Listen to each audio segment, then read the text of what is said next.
dedicated to eastern and southern Kentucky. This is WYMT Mountain News Weekend Edition. Good evening, I'm Keaton Hall. A man in Pulaski County has been charged with murder after a shooting Saturday morning. Police arrested 57-year-old John Stacy from Somerset in connection with the murder. The victim and motive of the shooting are not known at this time. Pulaski County Sheriff's Office officials say Stacy was also separately charged with an attempted murder and kidnapping earlier in the night after entering a woman's house with a gun and threatening her. The Pulaski County Sheriff's Office is continuing the investigation. As of now, abortions are legal in Kentucky, but an amendment on the ballot in November that could change that. As Samantha Valentina shows us, Protect Kentucky Access has launched a new campaign to defeat Constitutional Amendment 2.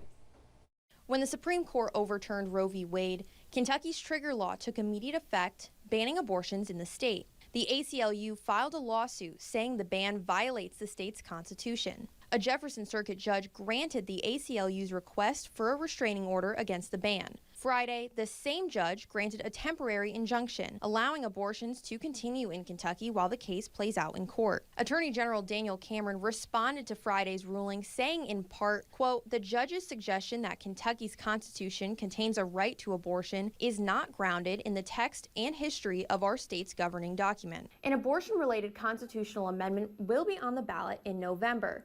Kentuckians will not explicitly be voting yes or no to an outright abortion ban in the Commonwealth. But if this amendment passes, it would take away constitutional protections for abortions here in the Commonwealth, meaning that people or groups like the ACLU cannot use the state's constitution to defend the right to choose to have an abortion. This is one of the most important ballot questions that has ever been put on the ballot in the state of Kentucky. Protect Kentucky Access has launched a campaign against Amendment 2. We're just here, obviously, to kind of start the ground game and letting folks know about Constitutional Amendment 2 and just try to educate folks, inform folks, and really help them understand, the stakes. They're working to defeat Amendment 2 and build a sustainable movement to defend reproductive freedom. This is work that Christina Wright feels is essential because it affects so many. Many women have, in the course of their life, had to make the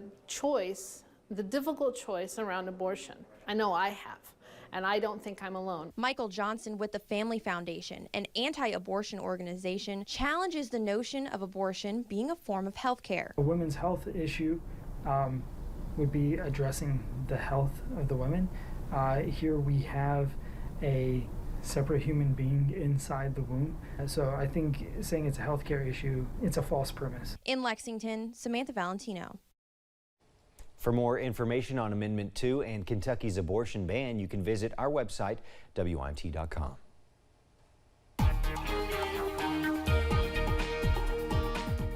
Well, after some showers and storms earlier today, the weather is finally starting to calm down across the mountains. Let's take a live look over at I-75 in Mount Vernon. All is quiet in that location. Nothing happening over in Rockcastle County. High temperatures today, another scorcher across the area. Lower 90s, 93 for Jackson and London, 91 for Somerset and Pikeville, 92 down in Harlan. So it was a very warm day and another warm day in store on Sunday. Temperatures right now upper 60s, lower 70s, 71 for Prestonsburg and Pikeville, 72 here in Hazard, 79 still in Irvin at this hour. And up on Pinpoint Doppler, showers are on the way out. After the sunset, those really did start to fade away, and that will continue to be the case into tonight. The weather looks quiet under a partly cloudy sky. Temperatures upper 60s, lower 70s, but another very warm day in store on Sunday. I have that complete forecast coming up in just a little bit. Keaton. Thanks, Cameron. We received some video this afternoon of storm damage in Pike County. This video comes from Lick Fork Road. Gusty winds from an earlier storm brought down trees and power lines in the county. Thank you to Shauna for sharing this video with us.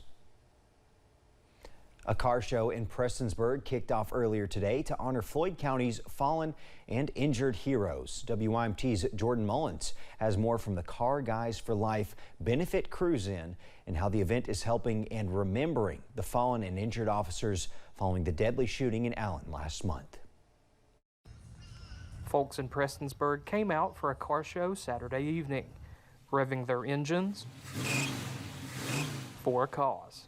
We have a cruise-in here in Prestonsburg on the fourth Saturday of every month, and we talked about it, and we figured this cruise-in we would make as a benefit to try to help the fallen officers and first responders, showing their support for the families of the fallen and injured officers. It just shows the backbone, the fortitude, and just the compassion that people here in East Kentucky have for one another. That when something happens, that people step up and really get out to support your fellow citizens. I mean, we're all one big family here, and that's the way that we always look at it.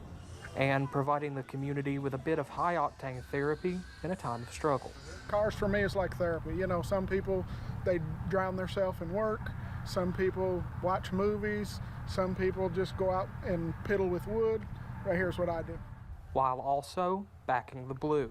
It means a lot. It's overwhelming to us, just the support, and we want to thank everyone that's come out in the weeks past, and I'm sure to the weeks to come, and it's here today. Coming together for fellowship, food, music, and in remembrance. In Prestonsburg, Jordan Mullins, WYMT Mountain News. Event organizer Sean Woods also wanted to thank those who donated their time to come out and support the cause.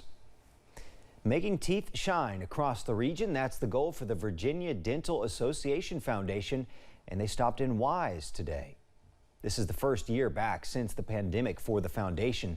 They provide free dental care at various locations around Virginia, helping areas without access. Michelle McGregor, who's the Director of Community and Collaborative Partnerships at VCU School of Dentistry, says many people don't prioritize oral health like they should.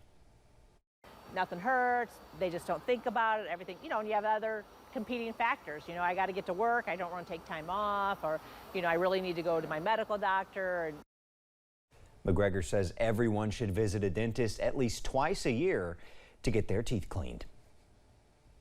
Coming up at 11, we've got the latest from Ukraine after the two warring countries signed a deal to ease grain exports. And hot and dry is the forecast on Sunday, but some changes are on the way for next week. I have those details coming up.